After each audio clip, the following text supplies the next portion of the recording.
We are rounding up the week with a step in the right direction in British Columbia. Kara has the story. Kara? Well, in positive news for humanists in Canada, all city council meetings in British Columbia will now be prayer-free, 9 years after a Supreme Court ruling found that the practice violated civil rights.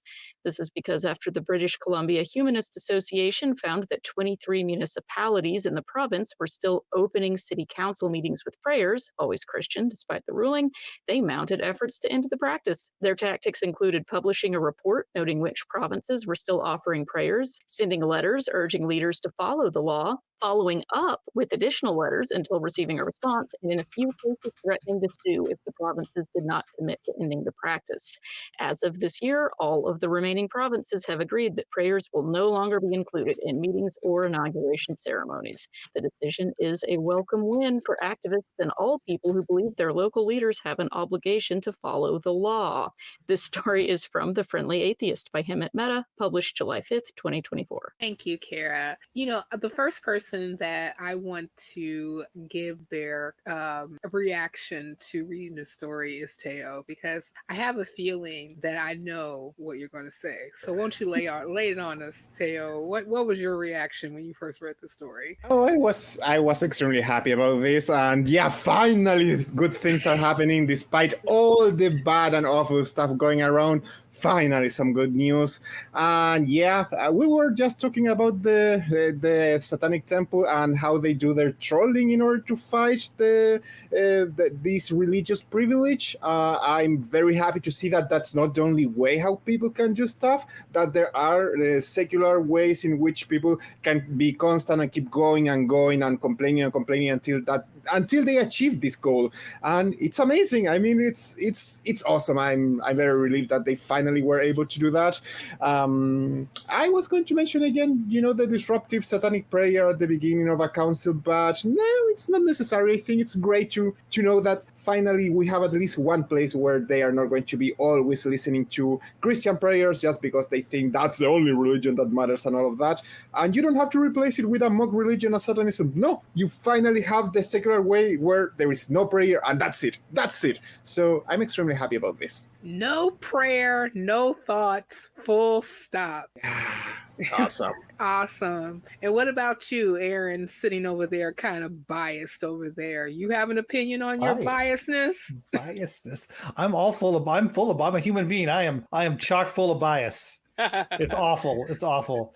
No, this is a very heartening story that things can change and things can get better for everyone. This doesn't just help humanists or atheists. This helps everyone. It helps everyone be on an equal footing. It gives nobody, a special place. When your religion gets to get up in meetings and say a prayer before everybody else, it kind of implicitly tells that religion's followers that they're more important than everybody else. And then when you stop doing it, it can be an adjustment for those people to realize, my religion isn't the most important. There are other religions that I have to kind of think about and take into account, and there are other perspectives in the world. So that's why I think this is a great, great thing. And it reminded me of I don't know if this used to be the motto of the United States, e pluribus unum, out of many, one.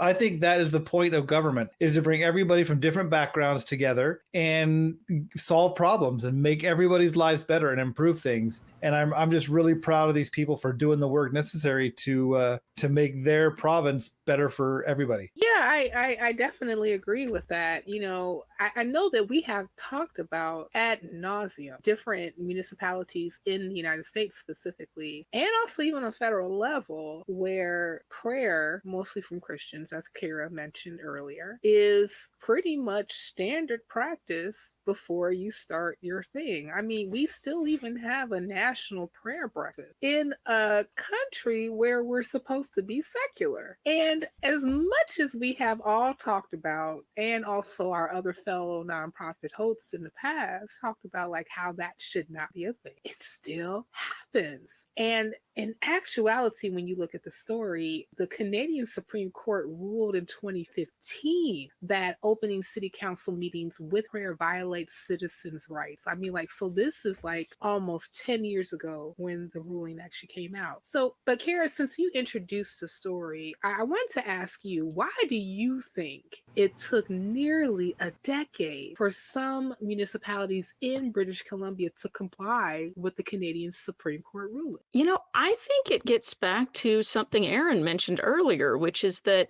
if people think that their religion is the most important one and it's the only one that they ever see represented anywhere, and it's the only thing that they've ever experienced, and it just seems natural and normal for it to be taking place everywhere, I think it's in some cases hard for people to understand why it would be inappropriate in some places. And so to some extent, I think it could be a case of people just actually not considering how detrimental and harmful the practice was. But at the same time, I think that these are people who were aware of the law, especially after they received letters from the Humanist Association reminding them that they were doing something that was in violation of the law. So I don't want to give people a complete pass on it.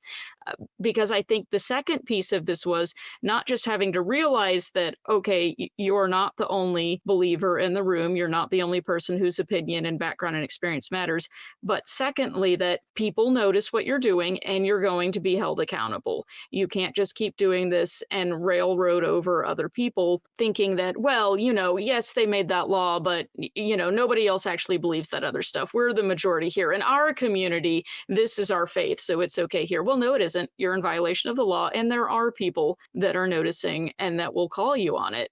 And I think that was a huge piece here, that they needed to be called out. And we saw in the article that as soon as they started getting these letters, most of the municipalities that were still doing the practice backed off. There were some that ignored the letters until they got a follow-up, and there were some that came back with these kind of wishy-washy things like, well, we're not saying we'll keep doing it, but we're not saying we won't, or we're just doing it at some ceremonies and not all the meetings. But then the few holdouts after that, after they got the letter saying, okay, well, since you are violating the law, we're going to sue if you don't stop, all of a sudden then they stopped. And so I think it's important to recognize that just having the law isn't enough. People have to be held to account. And that's exactly what happened in this case.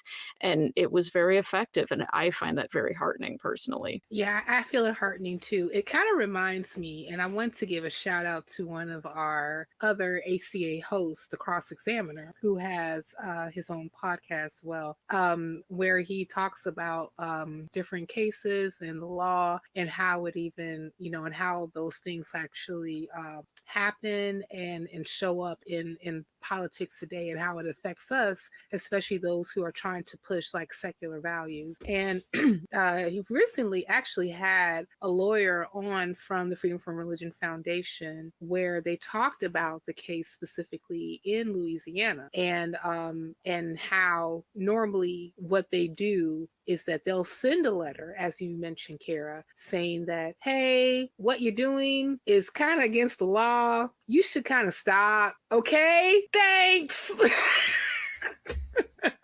Have a nice day. And, you know, the lawyer actually mentioned that a lot of times sending a letter pointing out the error of that particular area, organization, municipality, local government, whatever, actually works. Because a lawyer is saying to you using lovely legal language, and of course I'm not one, but I can imagine what it looks like, that what you're doing is wrong, it's against the law, and you need to stop.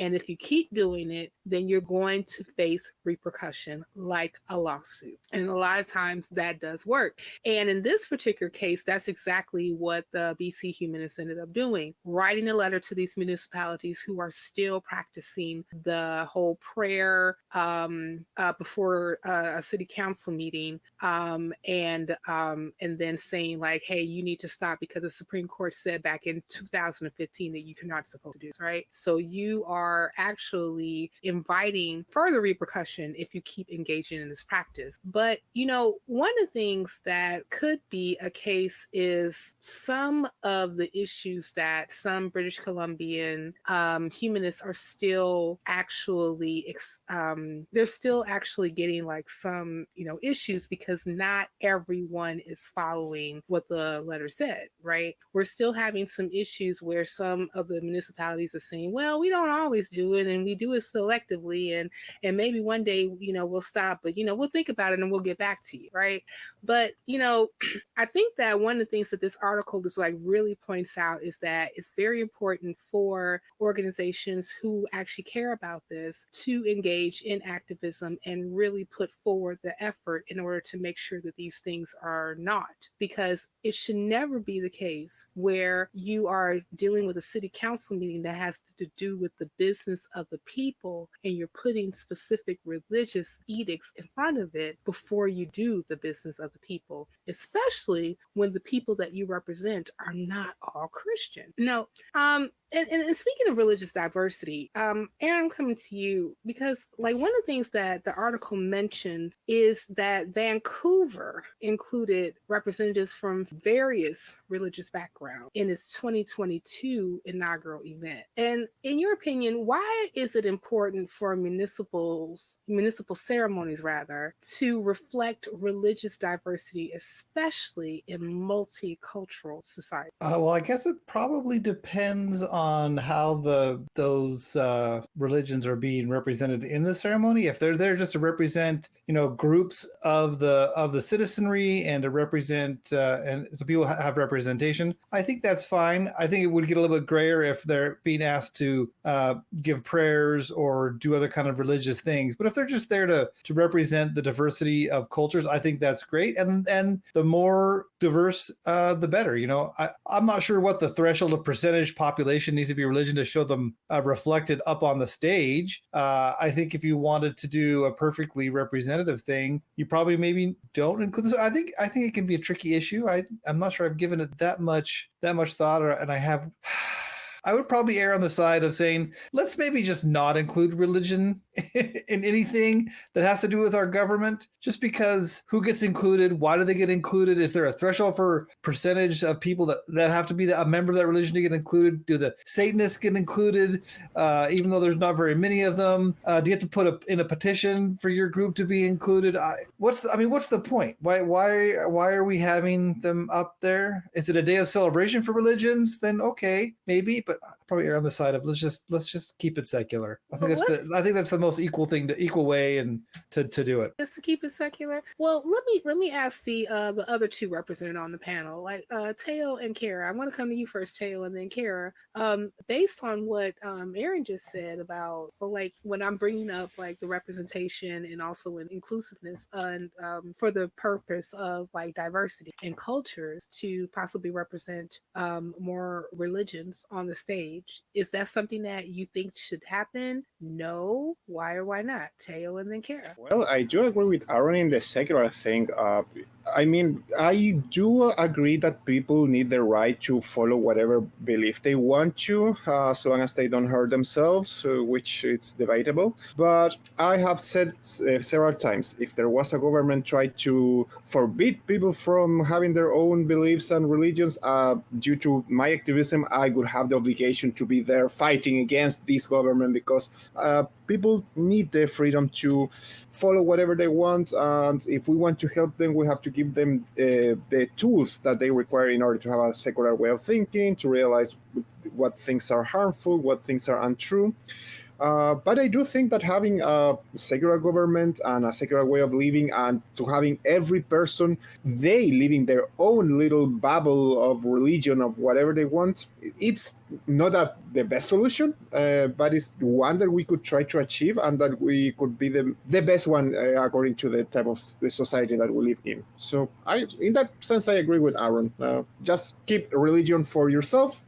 There is a phrase that I really like. A guy said once, and I have quoted him several times, having your own religion is like having a penis. It's okay having one, it's okay to be proud of it. I am very proud of mine. Just don't show it to people on the street and don't put it down the children's throats, and that's it. Just keep it to yourself and be proud of it if you want. And that's it. We should treat religion like a dick. You heard it here first, people. Teo is proud of his penis. Kara. Very.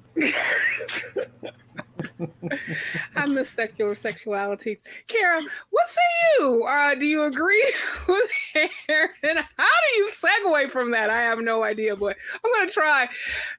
Do you agree with Aaron? Should we just just keep these instead of, if we're thinking about diversity and equity and inclusion, which according to right wings, that's a bad term, a bad word up there with woke. Is it okay to have representation when it comes to, religious ideals on the stage when we come to these particular areas, or should we just keep it secular? Well, I think when it comes to something that is being promoted by or run by a government entity, I think the best way to promote inclusion and diversity is to not comment on the matter, because that's what leaves space for individual people and groups to show up and feel that they are able to and allowed to show up and be the way they are without risking running afoul of, the current administration or the powers that be. I think that as soon as you start instituting a practice that represents one or two or three or even 5 or 10 different belief systems, you're always going to be leaving some out. And you're going to be leaving out the atheists or the non-believers just simply by default. And you can't include everyone. I do think that in general, being inclusive and diverse is, of course, the right thing to do in all cases. But the way to be inclusive and diverse with beliefs is to not privilege one or more of them over the rest of them by instituting them as an official practice. And that's the most important thing when it comes to this question. And that's the decision that the Canadian Supreme Court came to, was that in order to remain neutral, it had to mean not taking a position one way or the other on any of the practices. And personally, I think that is the best way to allow people to decide for themselves what they're going to practice and how they're going to show up in public life. Yeah, I agree with that. I think that there is a fine line when we're talking about, diversity, equity, inclusion, and also being culturally competent when we're discussing representation when it comes to religious practice. Now, we all know that religion in of itself is a component of one's culture. However, there is also that slippery slope that if we say that, okay, we're going to give room for this particular religion because your culture is, we want to represent your culture, right? Then we have to think about the other religion and the other religion and the other religion and the other religion, right? Then the turtles all the way down, even though I don't believe that's the same analogy, but I'm going with it. So, it's up there with, there's a teapot circling earth. Wrong show. I'm getting back. Regardless, there is still a place where we can definitely talk about being able to display and having people being proud of their cultures, even their belief systems, and how it has shaped them as a community without necessarily being to the point where it's being interjected in government entities, right? So, for example, I know that when I was in college, they used to have these interfaith coalitions, and sometimes interfaith coalitions that had representatives from many different religions, and people who happen to not be religious or irreligious were able to come together and discuss different things that concern them about campus life and things of that nature, and also being tolerant of others, and even to the point where they want to give other people a seat at the table. Now, if that's the case, I'm all for it. But when it comes to actually saying that, okay, well, now that we have to be conscious of people who happen to be a practitioner of said religion. We're going to start inviting an imam or a pastor or, like a Buddhist priest or a Hindi priest or whatever to come and do their invocation, which I know other municipalities tried to do. But in actuality, if we just say we're not doing none of that, we're just going to be at the business of the people. Okay, we're starting our meeting on 7/17 at 9:35 p.m. Central Time. Hit the gavel. Let's get started, right?